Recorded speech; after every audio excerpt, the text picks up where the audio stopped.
Shalom, selamat pagi. Ya, hari ini sebelum saya share firman, saya ingin sedikit kesaksian ya.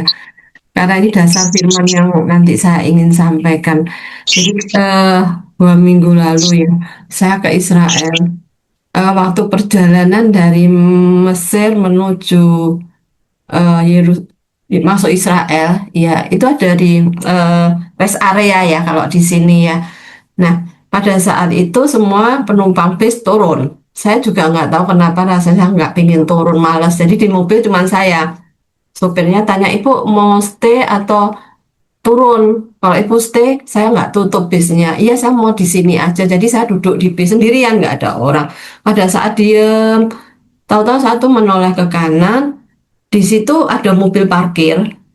Jadi ada umat seberang ya, agama seberang tuh lagi sembahyang. Jadi pintu mobil bagian belakang dibuka, dia pakai itu eh, alasnya, dia sembahyang di situ. Saya tertegun ya, nggak tahu saya kenapa tertegun. Kalau mungkin saya sering lihat kayak di media ya kita orang di bus ya mereka tetap melakukan ibadah karena sudah ada jamnya 5 kali ibadah gitu ya. Tapi ini baru pertama kali saya benar-benar melihat tuh hebat ya saya bilang gitu. Di parkiran dia berhenti, dia benar-benar lakukan sembahyang itu. Begitu taat. Itu yang muncul di kata di hati saya langsung taat sekali ya. Gitu ya. Selesai. Terus saya ya dengerin, saya lagi dengerin puji-pujian Pak Irfan. Saya noleh sana, di mobil sana juga sama. Mungkin memang ibadah kan jamnya ditentukan sehingga di situ juga ada ya. Terus saya noleh yang sana sudah nggak ada. Mobil yang pertama saya lihat nggak ada. Di mobil situ melakukan hal yang sama. Pintu belakang dibuka, pasang alasnya mereka sembahyang. Saya benar-benar apa ya? Kenapa mereka masih begitu taat gitu ya? Kita orang Kristen nggak dibatasi sembahyang aja suka teledor. Saya inget-ingetnya gitu kan ya. Apa yang membuat itu ya Tuhan? Kenapa taat gitu? Dan itu ternyata membuat eh, beban buat saya. Jadi begitu pulang saya tetap ingat peristiwa itu ingat. Akhirnya saya penasaran apa sih taat itu gitu ya. Justru kata taat karena itu yang muncul di hati saya taat. Terus saya penasaran apa yang dimaksud Tuhan ya taat itu. Saya bilang apakah kalau kita kehidupan sehari-hari taat itu kan gampang ya. Oh suruh mengerjakan ini kita kerjakan.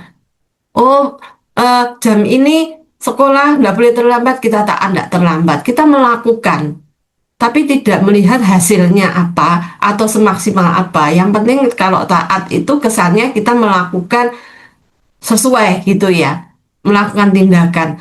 Nah, berhari-hari itu jadi beban saya sesudah saya pulang. Tapi Tuhan itu baik, Tuhan Roh Kudus itu memberikan saya suatu firman. Tahu-tahu muncul di saya tentang Yosua. Di sini saya akan share firmannya di Yosua 6 ya, Yosua sebentar. Yosua 6 1 sampai 6. Saya bacakan ya. Dalam pada itu Yeriko telah menutup pintu gerbangnya. Telah tertutup itu karena orang Israel tidak ada orang keluar atau masuk. Berfirmanlah Tuhan kepada Yosua, ketahuilah aku serahkan ke tanganmu Yeriko ini, beserta rajanya dan pahlawan-pahlawannya yang gagah perkasa. Ketiga, haruslah kamu mengelilingi kota itu, yakni semua prajurit harus mengedari kota itu sekali saja. Demikian harus kau perbuat 6 hari lamanya. Dan 7 orang imam harus membawa 7 sangkakala tanduk domba di depan tabut. Tetapi pada hari yang ketujuh, 7 kali kamu harus mengelilingi kota itu. Sedang para imam meniup sangkakala. Apabila sangkakala tanduk domba itu panjang bunyinya, dan kamu mendengar bunyi sangkakala itu, maka haruslah seluruh bangsa bersorak dengan sorak yang nyaring, maka tembok kota itu akan runtuh. Lalu bangsa itu harus memanjatnya masing-masing langsung ke depan. Kemudian Yosua bin Nun memanggil para imam dan berkata kepada mereka, angkatlah tabut perjanjian itu dan 7 orang imam harus membawa 7 sangkakala tanduk domba di depan tabut Tuhan. Pada saat saya mendapatkan ini ya, saya ini membayangkan Yosua itu memimpin pasukannya mengikuti apa yang Tuhan mau. Jadi begitu Yosua mendapatkan firman Tuhan, dia bertindak, dia lakukan, dia kumpulkan semuanya, dan dia lakukan. Prajuritnya itu keliling setiap hari itu 1 kali, 2 kali. Saya bayangkan seandainya itu ya, saya ini Yosua, belum tentu saya bisa lakukan. Karena apa? Yang Tuhan suruh lakukan ini kan hal yang boleh kita bilang aneh ya. Karena apa? Untuk merobohkan tembok Yeriko yang begitu besar, kokoh, itu hanya dengan berputar, dengan hanya mengelilingin 1 kali, sehari 1 kali, besok lagi 1 kali. Mungkin hari ketiga akan muncul tanda tanya, ini bisa nggak sih ambruk? Masa sih tembok ini bisa ambruk dengan kita hanya berkeliling, gitu ya. Nah, tapi beda Yosua lakukan itu dengan iman yang penuh percaya, dia lakukan. Sampai hari ketujuh dia keliling 7 kali. Dan setelah sangkakala itu bunyi, bersoraklah mereka semua. Dan tembok itu benar runtuh. Di sini tuh saya eh, mendapat hikmat ya bahwa, oh kalau taat, itu ke satu memang kita melakukan, bertindak. Apa yang Tuhan suruh, kita tuh harus bertindak, harus melakukan. Tapi nggak cukup hanya bertindak. Karena apa? Kita bertindak aja, tapi kalau iman kita tidak meyakini, tidak mengimani itu dengan sungguh-sungguh, saya yakin tembok itu pun tidak akan runtuh. Misalnya, oke, prajurit semua jalan keliling, tapi hati Yosua deg-degan, ini benar nggak sih Tuhan? Ini bisa ambruk nggak? Kemungkinan tembok itu pun tidak akan runtuh. Karena apa? Imannya tidak sepenuhnya percaya dengan firman yang Tuhan beri.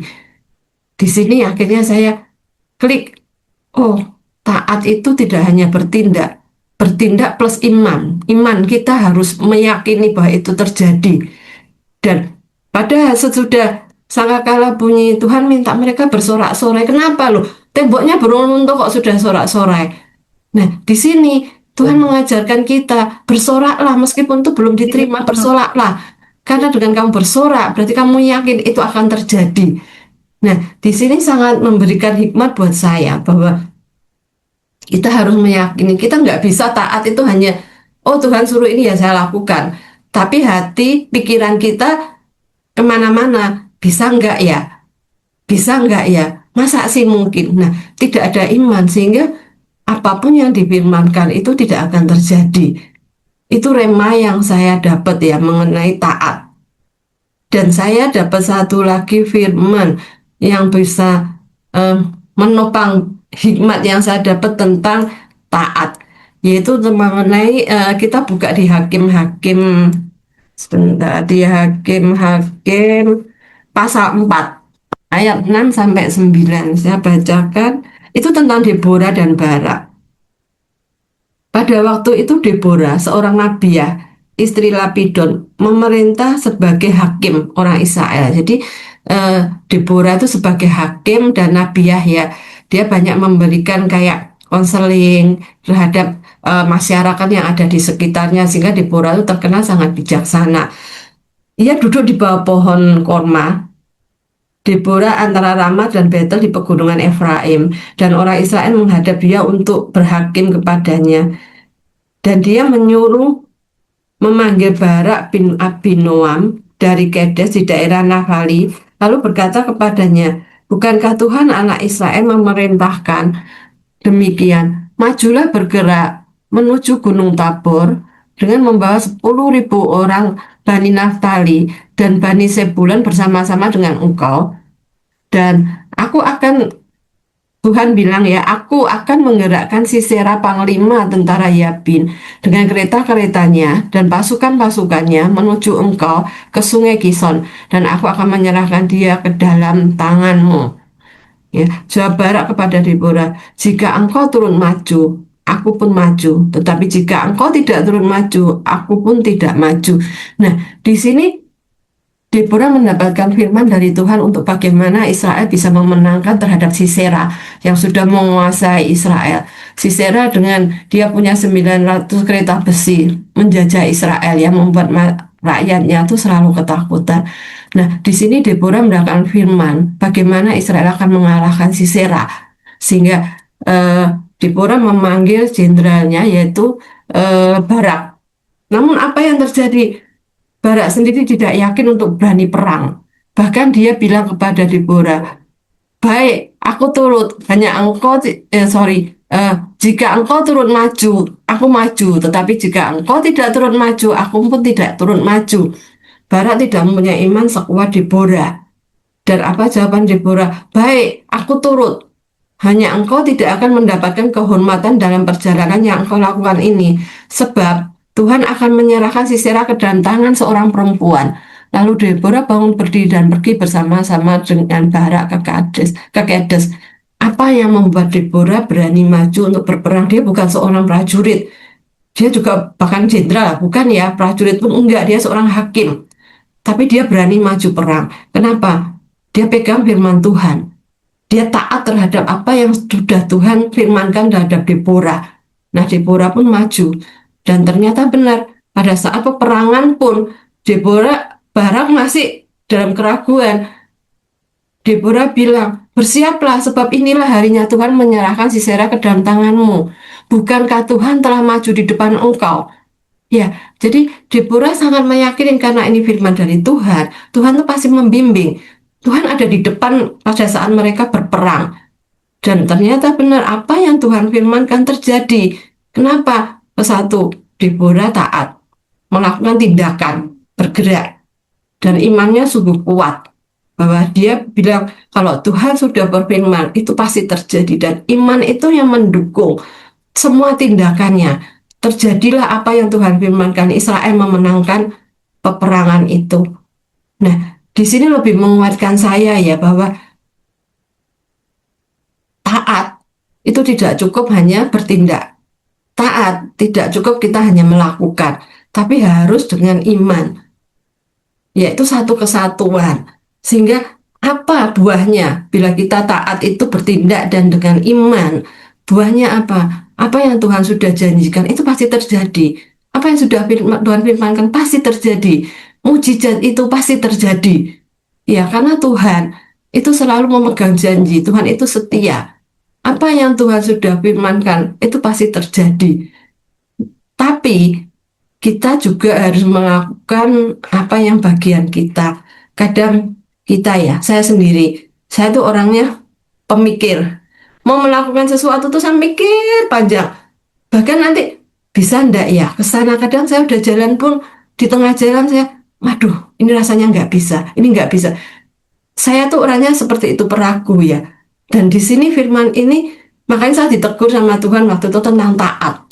Dan begitu saya mendapatkan hikmat dan rema tentang taat, benar. Saya tidak bisa hanya bertindak, tapi harus dengan iman penuh yakin bahwa itu kalau memang dari Tuhan, Tuhan pasti genapi. Ya, jadi kita harus lakukan apa yang jadi bagian kita. Kadang kita menyalahkan orang lain. Wah, nubuatannya palsu. Ini nabi palsu. Ini hamba ini tidak benar. Oh, Tuhan tidak nepati janji. Sebenarnya bukan di situ ya. Menurut saya pribadi, eh, pokok awalnya ada dari kita. Kita belum melakukan bagian kita itu dengan benar, dengan benar. Mungkin sudah melakukan, tapi tidak dengan iman, sehingga itu tidak terjadi atau tertunda. Sebagai contoh, pada saat anak orang-orang Israel dibawa keluar dari Mesir, mereka di padang gurun ngomel terus. Nggak ada makanan, Tuhan kasih mana, udah bosan, minta daging, Tuhan kasih burung puyuh, masih juga ngomel. Nah, apa yang terjadi? Harusnya bisa mungkin hitungan hari keluar dari padang gurun, akhirnya bertahun-tahun. Kenapa? Yaitu berbelat-belit, tidak imannya naik turun, sebentar naik, sebentar turun. Itu yang membuat akhirnya muter-muter di padang gurun. Nah, banyak itu terjadi buat kita, saya sendiri, kita sering ragu. Pada saat terima sedikit mujizat naik, begitu ada halangan sedikit turun lagi. Nah, itu yang membuat kita berputar-putar di padang gurun, membuat mujizat itu tertunda, buat janji dan firman Tuhan itu tertunda. Nah, di sini eh, saya mendapatkan hikmat yang luar biasa. Semoga dengan apa yang saya dapat, saya sharingkan juga bisa memberkati semuanya bahwa taat itu tidak cukup dengan bertindak, tapi taat itu bertindak dengan iman kepada Tuhan, meyakini bahwa itu terjadi. Ya, sulit, sulit karena apa? Iblis kan tidak diam. Iblis nggak suka kalau kita mau terima berkat. Iblis itu nggak suka kalau kita mau terima mukjizat. Sehingga pada saat kita sudah melangkah, iblis itu akan menyerang ke pikiran kita. Masa kamu bisa? Itu loh nggak mungkin. Baru mentok sedikit, itu nggak mungkin terjadi. Itu pasti salah, itu bukan suara Tuhan. Nah, iblis selalu menyerang kita seperti itu. Nah, kita memang dengan kekuatan kita sendiri nggak bisa. Kita berserah sama Roh Kudus untuk terus memberikan kita kekuatan iman, terus meyakini itu. Karena iman itu seperti dalam Ibrani 11 ayat 1 ya. Iman adalah dasar dari segala sesuatu yang kita harapkan dan bukti dari segala sesuatu yang tidak kita lihat. Jadi kalau kita mengimani memang itu sesuatu yang belum kita lihat, belum terjadi. Tapi begitu kita mengimanin, sesuatu itu pasti terjadi. Kalau emang itu dari Tuhan, pasti terjadi. Karena Tuhan kita Tuhan setia, Tuhan yang menepati janji. Ya, jadi itu firman singkat yang ingin saya sampaikan. Semoga ini apa ya, teguran. Tuhan ngingatin saya tentang taat.